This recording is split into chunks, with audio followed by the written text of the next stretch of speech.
কবি ৰাজশ্ৰী মহন্তৰ এটি কবিতা হেঙুলীয়া আবেলি তুমি। পাঠ কৰিছো মই ৰাতুল দাসে। আবেলিৰ কমলা বৰণীয়া বেলিটো উজ্জ্বলকৈ আঁকিবলৈ বৰ মন যায়, কিন্তু আজি মোৰ এই দুচকুৰ পথত লাগিছে ভিৰ।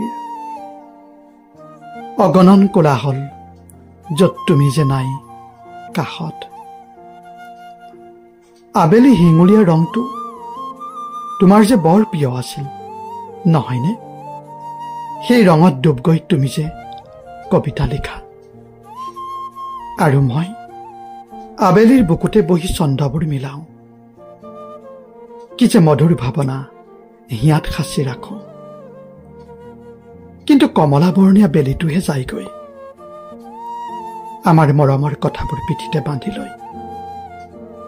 তথাপিও এটি নতুন হেঙুলীয়া আবেলি অহালৈ বাট চাই ৰয় অধীৰ আগ্ৰহেৰে মোৰ দুচকুৱে।